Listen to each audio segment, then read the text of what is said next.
welcome to Stork'd the podcast, in which we explore the many ways to build and define family. I'm Julia, your host, and today I'm going to introduce you to Julietta from Be Sproutable. It's interesting to me that sometimes when we think about our family lives, we think about the people that we surround ourselves with. Do our families include kids? Maybe, maybe not.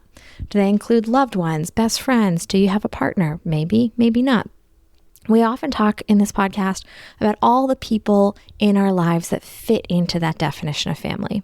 But sometimes we forget to think about ourselves as the nucleus, that center of the family. And what I mean by that is our family lives are defined by our vision for what family could be, our identity for who we are as our families grow and evolve, our values and how we want to create a family according to those values or navigate our family relationships according to those values. And so we have to think about ourselves as individuals who are growing and changing and evolving in the context of our family lives. And this is where Julietta comes in. Julietta runs an organization called Be Sproutable, which is a coaching company for caregivers of all kinds. Parents, grandparents, teachers, nannies, you name it. Anyone who is a caregiver for children can benefit from the coaching. And she specifically focuses on positive discipline. And so what you're going to hear in this conversation is sort of an exploration of how we grow and evolve as adults, and also how we support and nurture the young people in our lives to the best of our ability, according to this pedagogy, this methodology. I found it just groundbreaking. In fact, Be Sproutable has the tagline, raising kids, growing ourselves. And if you listen to the first episode of this season, season 5, you'll hear that I'm navigating a lot of who am I now that I'm a parent. And I know that I'm not alone in that. And so you're going to hear some questions about that come up a little bit with this episode. And also just what is positive discipline? What is positive parenting? How do we apply it? How do we apply it in different cultures and different cultural contexts? It's a really great episode. Like any Stork'd episode, if you love it, please share it with a friend. You never know who could benefit from it. And also don't forget to sign up for our newsletter, follow us on social media, and leave a review wherever you listen to podcasts. Here is Julietta. Julietta, I am so excited to get to talk to you again. We have previously done an Instagram Live and had many, many conversations. I feel like we've become close friends at this point. And now we get to record an episode. So thank you so much for coming on Stork'd the podcast, where we explore the many ways to build and define family. And I would love if you could tell us a little bit about yourself.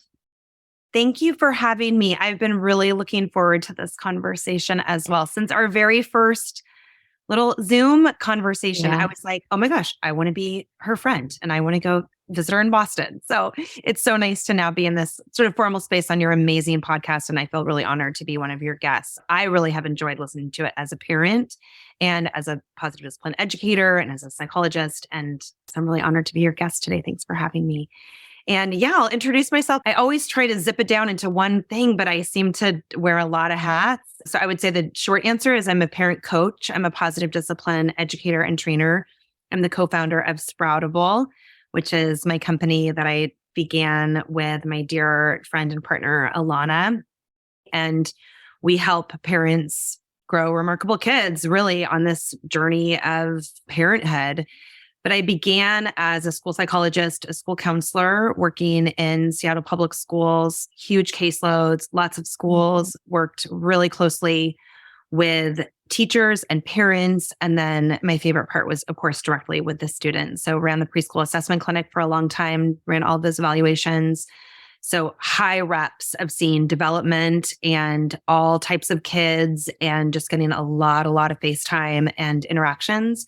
And then working in a lot of elementary schools as the counselor and psychologist and really realized, the kids are amazing and it's the grownups that really need the help more, even more so. I kept kind of moving backwards. Like if I can get to the grownups, then we can get ahead of this, So that's where positive discipline for me came into play as a framework and gave me the language to be able to support parents and teachers. So I started teaching classes and workshops, and that grew into what Sproutable is today. Oh my gosh, I love it. I just want to highlight some of the words that you used, because we don't hear, or at least I don't always hear the language, remarkable children, that our job as parents is to grow remarkable children. I mean, that is so beautiful and that the kids are special and unique and wonderful. You said all these glowing adjectives about them. And it's the parents that need help. And I recall that whole adage around when a baby is born or a child is placed in a family, the parents are born too, And so to some extent, you're rearing or raising parents, raising adults. And I think that's really cool.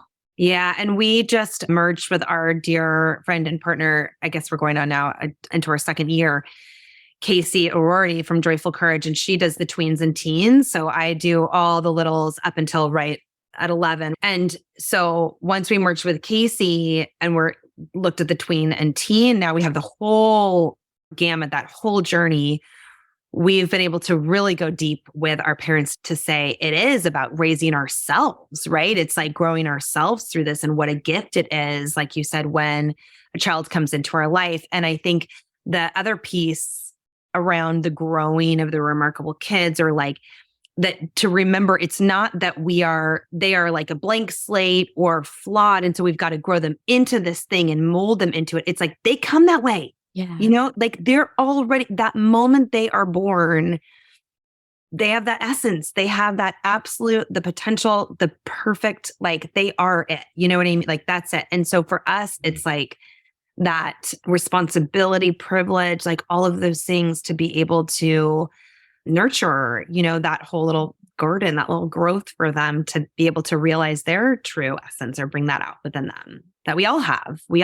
And what an amazing way. I mean, you're literally meeting a baby, a child, a tween, a teen with respect. And you're saying you are a perfect little being. You've got this wonderful essence and let's be the best adults we can be for you. And that seems like a huge shift from certain historical cultural norms that maybe we've had in the past. Is that what parenting is? Is that the way we should understand this movement? Yeah. I mean, that's a great segue into that. I mean, I would say, so I'm a positive discipline trainer, and positive discipline is based on the books and the work of Jane Nelson and Lynn Lott, who wrote these series of best-selling books. Positive Discipline is sort of the main one, but there's so many offshoots. Positive Discipline for teens, for the early years, for preschoolers, for single parents, for children with special needs, like all of these different offshoots of it. All of those books are based on the psychology of Alfred Adler and Rudolf Dreikurs. And Adlerian psychology, the premise of that is that every human being is worthy of dignity and respect. And that behavior is really driven by a need for significance and belonging. So significance meaning I matter, I can contribute, and belonging meaning I'm connected to others. And so when we as parents through positive discipline also meaning to teach, it doesn't mean to punish. And you and I have talked about this. It comes from that Latin root of disciplinare, which means to teach. So yeah, there's positive parenting, there's conscious parenting. The Shefali work is so beautiful and amazing in that piece too. But there's all this common theme around it is that idea of meeting the child with respect. And the Adlerian deep dive that I love, just as a psychologist, this is why it really spoke to me. I think why it just aligned so well is this idea of perspective taking, of looking at the world through the child's eyes. So when we do that, we have to understand their developmental stage. We have to get that they're 2 years old. Like, where's their brain development right now? Where's their physical, development right now? We can't yell at them because they're hopping out of their seat and toddling away or wanting to stay at the park when we can understand through their lens, through that developmental lens, that perspective, then we're able to meet them with compassion and empathy. And the positive discipline piece is the connection and firmness at the same time. So it doesn't mean, they want to do all this stuff, so let them go do it and be permissive. It is really about they want to be connected. They want to feel like they matter. And that aligns with development, right? All the power struggles, the autonomy, the little scientists that they are, they're wired that way. And so when we can meet them and almost channel and harness that incredible potential, then they're able to feel encouraged. That's really where that root is, encouraged. When we all feel a sense of significance and belonging, we feel encouraged to be our best self. And we know this as grownups. When I feel like I'm making a difference in whatever I'm doing in this day. I matter. I'm seen by somebody. I feel connected to another person. My best self comes out. Like I am like focused. I'm responsible. I'm happy. I'm relaxed. I'm curious. I'm creative. I'm confident. So, and their kids are too. I'm cooperative, like all these things. So yeah, it's kind of a big, long answer. There's a lot to unpack there. And, a lot of the words and concepts you've used, I've used in professional coaching, and being a better CEO or in life coaching, trying to figure out what I want to do with my life, the sense of significance, showing up, being seen, contributing, mattering. So when you talk about and you use all these beautiful words to describe the parenting experience that you are guiding other people through, there's a part of me that screams, oh my God, yes, this is how I want to be parented if I were to be a child again. This is, to give my mom credit, some ways in which I was parented. And there's the other part of me that goes, oh my God, how am I going to do this? Like when you say responsibility, that word feels so heavy to me. How do I know where my child is at any given moment, see them fully, be totally present, guide them, be firm in the right ways, don't be too firm. To some extent, this movement just feels so, not burdensome, but like such a heavy weight to do right for parents. Can you react to that a little bit? Am I the only one who feels that way? I can. Well, and I probably should have started by also saying I'm a mom. I have 3 kids. And so part of what I love about teaching this stuff, and I wouldn't even say I'm teaching, like I'm sort of I consider myself a tour guide where I'm like, welcome to this land. Like, here are all the places that you can go to. And I'm not expecting my group to go to every single restaurant and see all the sites, but I'm like, it's a really cool place. Like, hang out here for a while, learn the language, like immerse yourself and pick and choose. It's not that you do everything. It's just like, explore and see what feels good for you. And because I'm a mom, I have loved really translating these principles, which, as you said, feels very big and idealistic, into real life. I have 3 kids, and I work. Are you kidding? I mean, I have a 14-year-old, that's going to be 14 on Sunday. I have a 14-year-old, a 10-year-old, and a 5-year-old. There was 13 years where I always had somebody under 5 in my house. Forever, right? That's like a lifetime. I'm coming out of it now, just like gasping for air. But no, so for me, it's not about this, I have to do everything perfectly. In fact, that's the freedom. That's what it gives you, is like, oh, first of all, conscious parenting, it's not about me. It's like, I get to release that ego. Oh, guess what? It's not about me being the perfect parent. That's the gift our kids are giving us. It's like their life too. They aren't us. Wow. Yeah. Okay. So you and I have had a lot of conversations, but that's the first time I've heard you say that. And I feel like I'm just sitting in that expansive moment where you're like, oh, wow, I just learned something new and my whole worldview shifted. Not about us. My goodness. Yeah. So all the big thing, the tantrum or the whatever, it's like, oh, wow.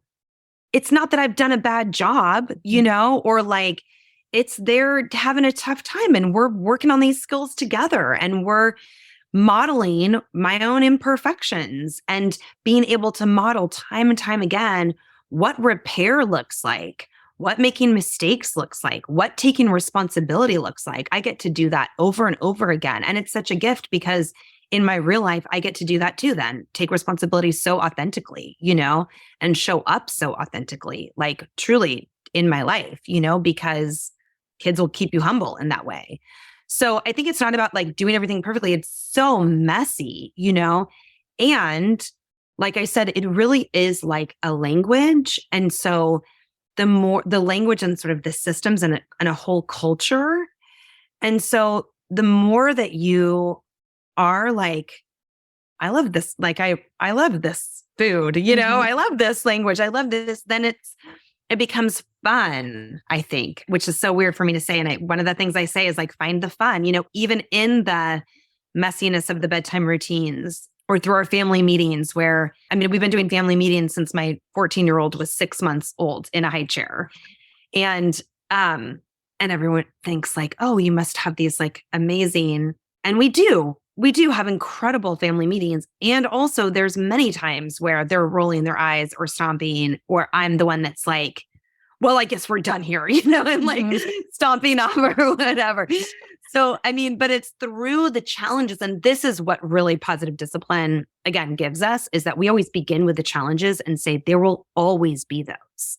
Like, let that go. You know what I mean? There'll always be the challenges. And in fact, we need those in order to teach those life skills that we are hoping our kids are going to have when they're 25, Right. So, yeah.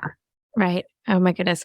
So when you use the analogy of the tour guide, I love it because prior to kids and prior to the COVID pandemic, I got to travel all the time. And that is so right that, you go in and you get a flavor for a culture and you might see something that you like. And then there's a whole list of things you want to revisit when you can come back, if you can come back. And with parenting, you get to come back every time. Every day you wake up, you get to revisit the land. But the other analogy I'm thinking about is learning the language. And my mom is a mystery writer. And I always think about language in the context of you have to learn the form, right? You have to know what your grammar is. You have to know what the words mean. You have to know how to string a sentence together. And then once you learn the form, you get to break it. Poetry is all about taking all the ways in which we say words and string them together in sentences and reforming them in new ways. And storytelling and writing is all about taking what you expect a story to be and breaking it and turning it around and having fun with it. So would it be a fair thing to say that if I wanted to embark on a positive parenting journey, that learning the context, learning the methodology and the theory behind it is where I begin, and then I get to play with it and make it my own? 1,000%. Yeah. Cool. So well said. I think just when you were saying like breaking down the form. So part of the language is that connection and firmness at the same time, in order to teach these life skills, in order to help kids discover how capable they are. And especially because I work a lot with parents with younger kiddos, I have all the stuff, I mean, you've got a little, like, it's like everything. It's so relentless in the interactions and the opportunities for power struggles or meltdowns or whatever. And so the connection part is I see you, I love you, I can see through your perspective, I can see through your eyes how you might be seeing this situation right now, And the firmness is the follow through, the safety, the limits, the routine, the what's expected. And kids need that. They crave that. They thrive through that. When we can give them that kind of safety, consistency, predictability, follow through, all of that, then they really are like, okay, now I can actually be myself within this beautiful framework. And I always loop back then to the connection again and say, how are we finding the fun? How are we connecting with them? I mean, kids learn through play. They are living in the land of imagination. They are on a totally different planet. Like truly, they are seeing the world in a different way. I mean, like for real, And so we have to connect with them to be the dinosaur or to be the, like Leona was obsessed with Sound of Music for so long. I had to engage my little Maria and be like, hi, how are you? Come on over to my land, like where we brush our teeth and, put our shoes on and walk out the door. You've got to connect with them in their world in order to bridge them to our more concrete land of integrated prefrontal cortexes, So, yeah. So, I mean, all of that, even just like breaking down that language idea of connection and firmness. Mm-hmm. And there's so many offshoots within that as well. And I don't want it to sound like overwhelming because I think you can, just like in any language, like you start with the first step, You're going exactly where I wanted to go. So if you can put on your Maria hat and meet me in the land of somebody who doesn't yet understand these tools and bring me over, what are the things that I need to know? What are the 5 steps? Like, if I wake up in the morning, I brush my teeth, I put on my contacts, I brush my hair, I go get the baby up, right? What are the beginning steps for somebody who's new to this positive parenting, to this concept? I'll tell you exactly. This is where we always begin. Let's start at the very beginning. Isn't this a very little amazing? Yeah. If you could sing, that would be incredible. Oh my goodness. If I could dance it. I couldn't sing it. I can't sing. So the very beginning is that list. because our kids are in so many different stages and ages all the time, right? It's a moving target always. So you begin with objectively, without judgment, just being like, what are all the challenges happening right now in my life, right? So you might say, I don't know, tantrums, picky eating, getting out of the house in the morning, not listening is usually in the top 5, whatever, sibling fighting, all these things. And then make a list. Just notice that's the land you live in. No wonder life's a little tricky right now.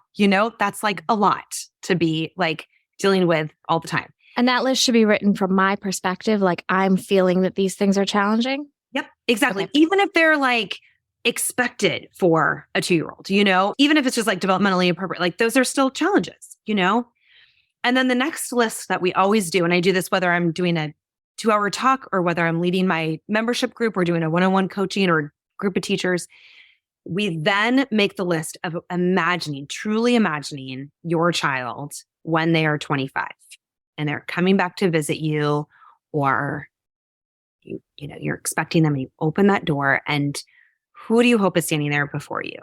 And what are the life skills, the characteristics, you could call them these little gifts that they have in their little backpack, that again, not that we're molding them into, but that you hope that they have so that they can be their true self, who they are inside, who they've always been inside, right? It's like that little diamond. What are those life skills? That's where you begin. That's step 1. Like what matters to me, and everyone's list is different. And I just love my job so much because hearing all of those things that are important to parents is like the universality of it blows my mind. I've worked with groups in so many different cultures and countries and people from all over the world. And there's so much that's the same. And then there's also those little sweet extras that are so unique to you that matters to you, Can you give some examples of ones you've heard from either different cultures or different people that you've worked with? Like, what does that look like? It's like, I want them to have healthy relationships, good communication skills. The one that always comes up, I'm always waiting for it, and it's so fascinating. And people say it in different ways, is a strong sense of self. Cool. Yeah. Confident, responsible, respectful. And then we go into like responsible, meaning like, or healthy. We go into like a lot of healthy, like mentally healthy, physically healthy, financially healthy, healthy relationships, compassionate, optimistic. I want them to take risks, but not take too many risks. I want them to have a love for nature. I want them to be strong athletes or be like, find their own passion for whatever it is. I want them to be independent, of course, and I always make the joke like, yeah, you hope they're not just coming home for $20 and going out of their basement, but if there are, that's okay too. And then that opens up other things that we're like, I hope they are on their journey to really following their heart, or that they have a good relationship with us, that they want to be coming home. There's all these things that come out, right? Yeah. I'm recalling actually during my fertility journey when you're like very early, and this, we'll talk about this in a second, very early, and you're like, I don't know if this is going to stick. And then maybe it sticks and you don't know, I'm talking about a pregnancy specifically, you don't know what's the baby going to be like, and so I had a mantra that I would say to myself, like, as long as the baby is happy, healthy, smart, and kind, I don't care what gender it is. I don't care, whether it's physically abled or if there's some differences there or whatever. So I'm sort of recalling that like some of our vision for what we want for our families, for our kids, happens before they're even conceived. Yeah, that's exactly right. And part of that is, again, that gift of parenthood. And you mentioned it way early on. I like tracked it and then told that little nugget that you said around that shift that we go through as parents and that identity development. Like was not prepared for that. People do not talk about that enough. Like, no. That it's so major each time, frankly. So it also gives us that chance to be like, what does matter to us, And then here's the aha, right? Is that, so then you have that list. You also want to have sense of humor on there too, where you're like, oh, okay, is this where they're going to be when they're 25? Was I there when I was 25? Like 35, 45? You realize this is what I want for me too. And so if that's the step 1, the step 2 is like, we get to grow these together, through modeling, not through perfection, but like hey, I could work on that too. I could work on being flexible, or I want them to have a healthy relationship as siblings. And I actually almost just got a little emotional.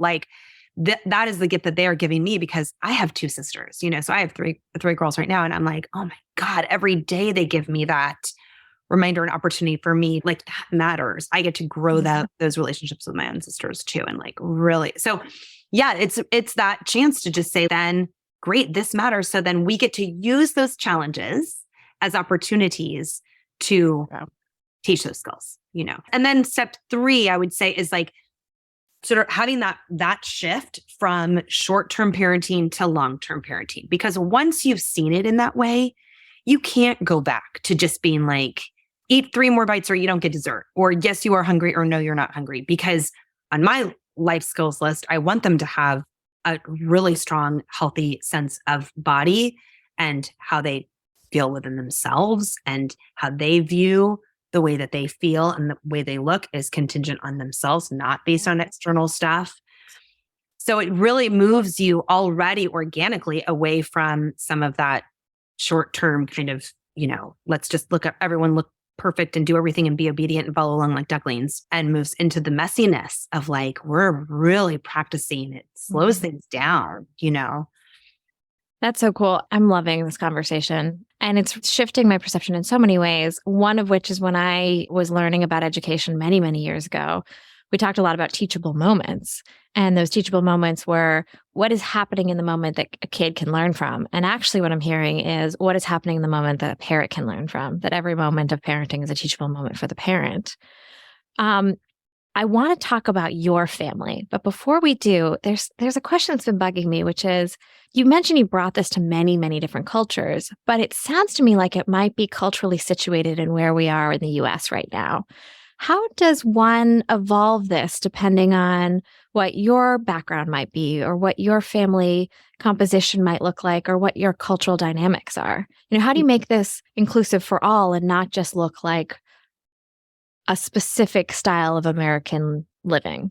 Yes, that's such a great question. So it is totally, and it can appear, especially when you were looking at this book or who the people are that are teaching it, this white-centered, middle-aged white women who are going around, teaching. But when you go back to, again, that concept of the Adlerian piece and the universality of that.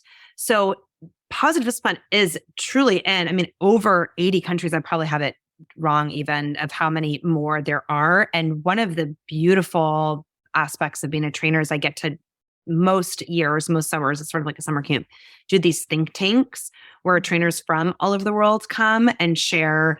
And everywhere, Egypt, China. I just came back from Abu Dhabi. I was just presenting at a conference in the United Arab Emirates. Incredible people from all over the world there, Europe, South America.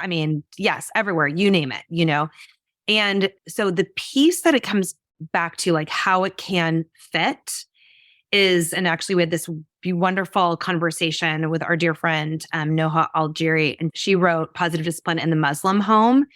And so even thinking about different religions as well, is that it comes down to these parenting styles. So and you can look in the research around this as well. There's permissive, there's authoritarian, and then there's authoritative, which essentially is where positive parenting, positive discipline lands in. And then that connection of being kind and firm at the same time. And where there can be this diversity, where there can be this opportunity for not just placing this set of framework on a family, is through that life skills list of being what matters to you, and what values are important to you. And then in your own little family, then you get to practice that connection and firmness through those, and what that means to your family. So the way it's translated into Instagram right now, because it's everywhere on the internet, is here's a script. Say it this way. Don't say it that way. Say it this way. And the scripts worry me because they're rooted in how somebody's language is formed, how their culture is formed. It's rooted in a very specific person's self-identity. And that's hard to translate. It may even not even translate across language barriers. But what you're saying is it's not actually about the script. It's about the values.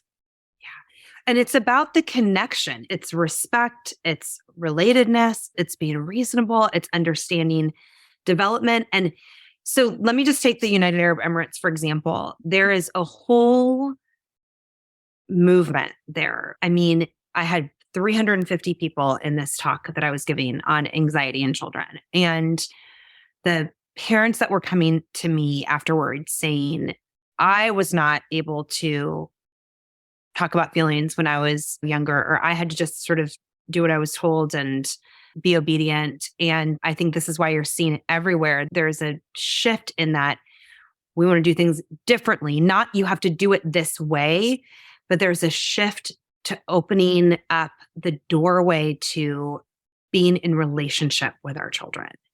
And so that's going to look differently in every home, you know? And this is what's so cool. Like actually in Colombia, there's a huge, awesome group, like an entire country that's embracing positive discipline in a way that's so cool through actual government and schools. It comes down to the connection part is like understanding development. It's the respect, it's the relationship. And then the firmness is what are the limits? What are the systems? What's the follow through? What's the consistency?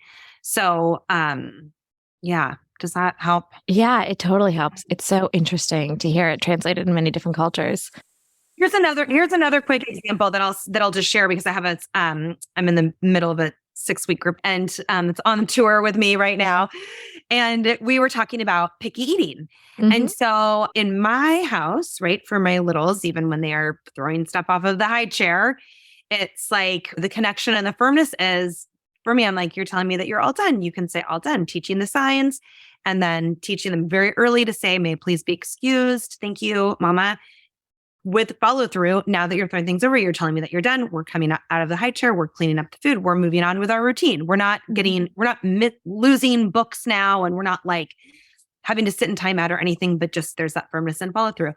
And then as they grow, then we are teaching the manners around, this isn't what I want to eat right now, but I am taking an adventure bite because in my family, me, Julietta, on my life skills, I also want them to be able to go to other countries and not be expecting chicken nuggets all the time or mac and cheese. And so we do try a variety of foods and I understand that they might not like it. In fact, last night specifically, I inadvertently added red pepper instead of paprika and ruined my entire situation. So we always have a backup. We practice saying, thank you so much for making this.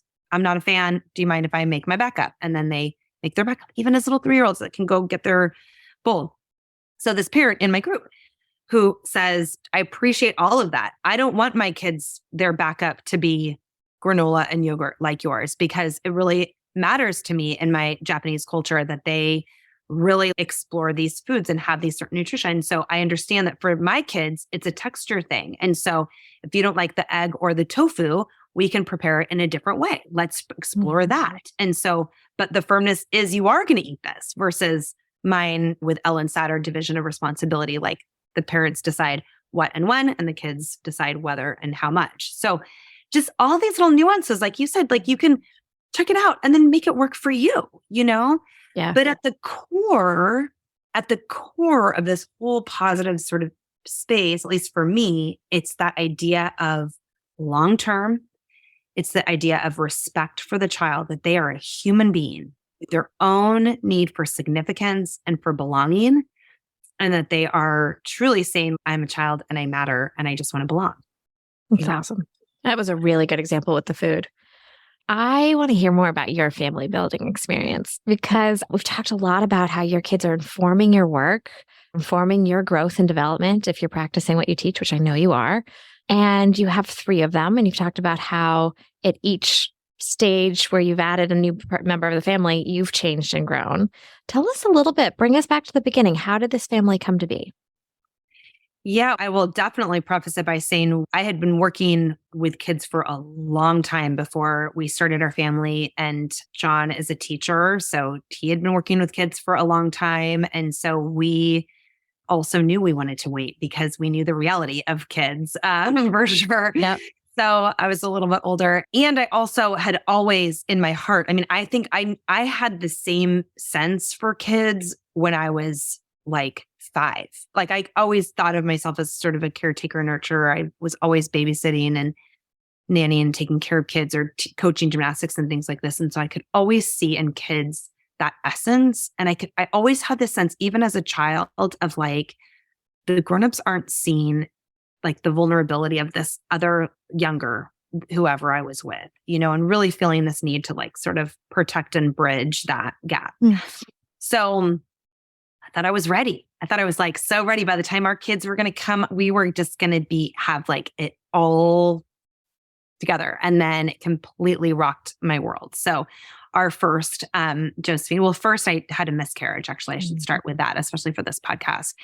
And so we were able to conceive very quickly, and then had a miscarriage. And thank you. That was like, as I've heard on your podcast before too, I mean, people don't talk about it enough. It was so painful, physically, so painful, emotionally. That was rough for sure.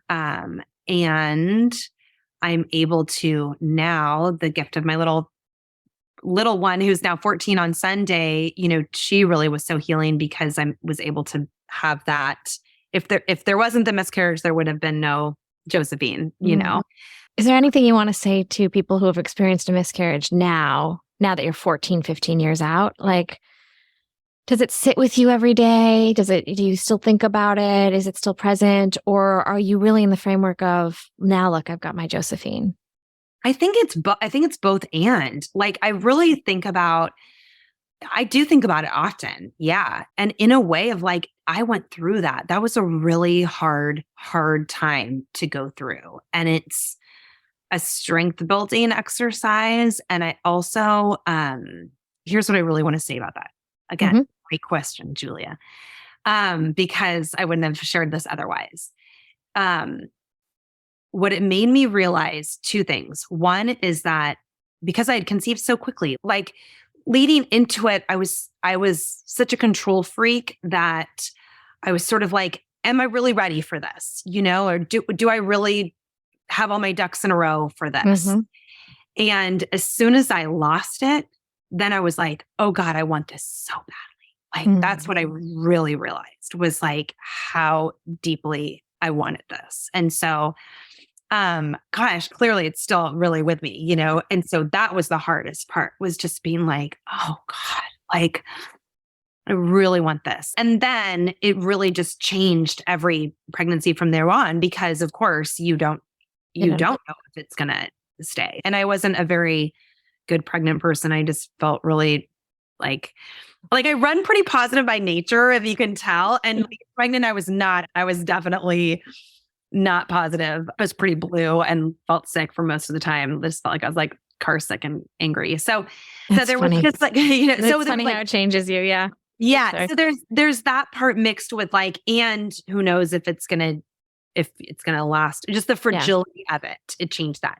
It also made me realize, just again, in like the people who have been going through it and looking forward, you realize too, who shows up for you in that way. Yes.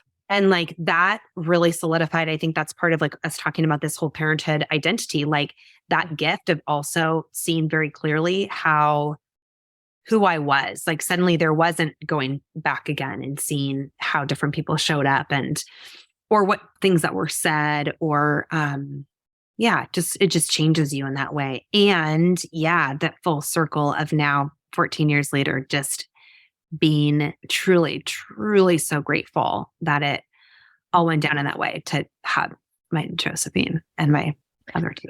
I've always been curious about people who go through fertility journeys or long journeys to get to an adoption or a foster or however a child comes into your life. I always am curious, does that change the way you parent?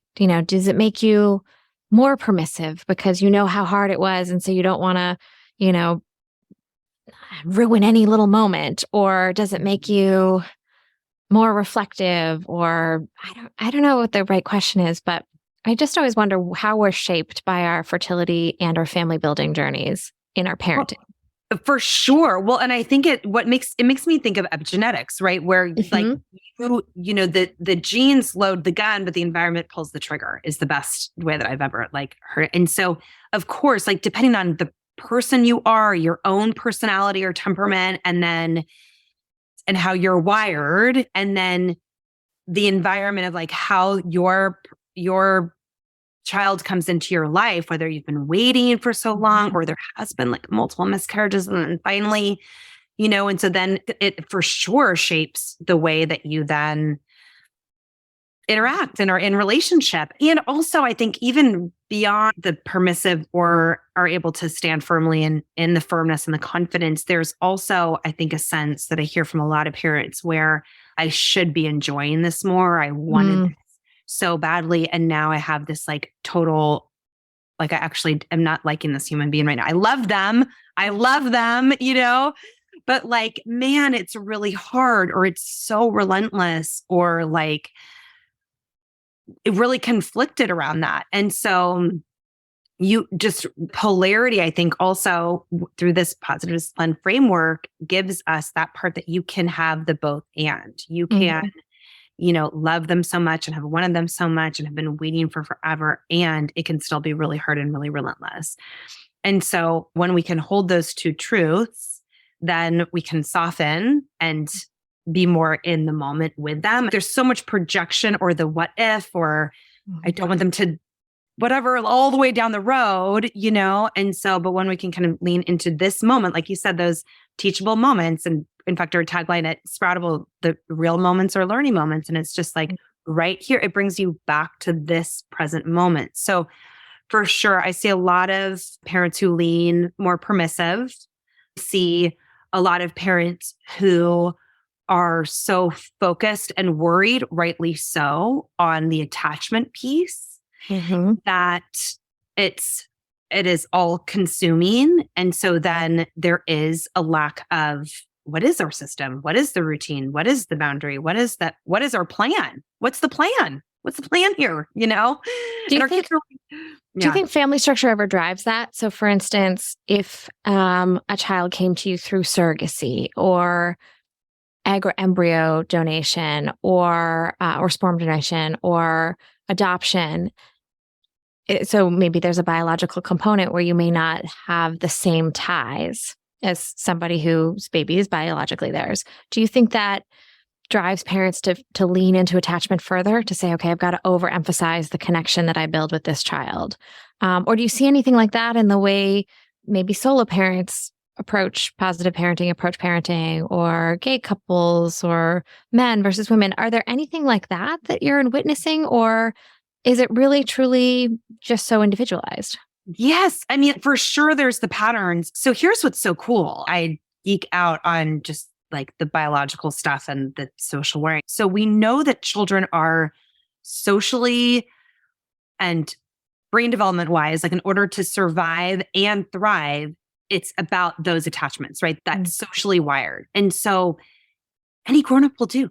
Like, really, I mean, like any grown-up will, that's what's so cool. That's why we've evolved for all this time. It doesn't have to be that biological piece. I mean, it really is so cool how kids are able to do that. That's their job, is to like wire right into you and to attach right into you. So while there is that, and in fact, I'm just thinking about a family that I had where the parents had the sense, because it was through surrogacy and because she didn't have the biological ties, that her young children didn't like her as much as the dad. For herself, she always felt like there was like that missing connection piece, that they would never like truly love her, like take her. And, to give these examples, and I'm like, that's just them not wanting to brush their teeth. You know what I mean? Like, that's just them wanting to like have the dad that's like overly playful, And so then you're just having to be the like tough mom. But like, once we were able to work through over time through positive discipline strategies around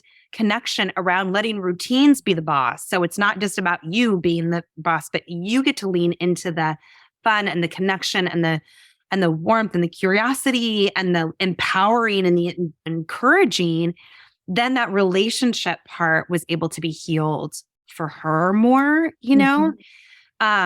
And so, yeah, so I do see that. And then I have a lot of families. I'm also lucky to have so many families that are gay and have the same sex experience, because you either through adoption or if one carries, like really being able to explore that within the pair of them and see how that plays out for sure. So recognizing like, yes, and you're both the parents, like, and the attachment is still there regardless of the biology, So yeah, it definitely comes up a lot. And so that's where I get to have the fun of exploring again, what do you want your family to be? What do you want the system to look like, the routines to be, and leaning into that part of the firmness so that you can play with the connection. And that just actually made me think too, Julia, your question about like how it translates over cultures too. As long as it is mutually respectful, that's the core of positive parenting and positive discipline. As long as it's mutually respectful, that's great.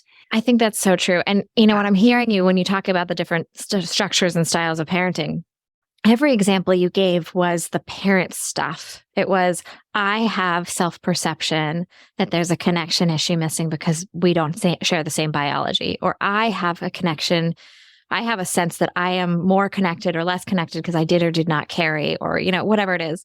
And so to some extent, our works tie together, which is that if we celebrate all styles of family and we take away the should, a family should look this way or family has to look that way, and just say it's all wonderful, so that we ourselves as parents don't internalize the external BS around what is acceptable and not acceptable in parents in family building, then we can show up without that baggage in our parenting, and just be present parents without like, is it my kid? Is it not my kid? Nonsense. Or is it okay that I don't have a male figure in my child's life or not? Nonsense. Like, right? 1,000%. Yeah. You said it so well. Mm-hmm. So cool. So I'm walking away from this conversation and like, I'm ready, like sign me up. Sign me up for all of the things. Can you tell us what are the things that Sproutable offers that you offer? What are the resources that we can turn to either through your work or books that you recommend? Like if somebody says, I love what you're saying, I want to dive in. What do we do? How do we do it? Yes.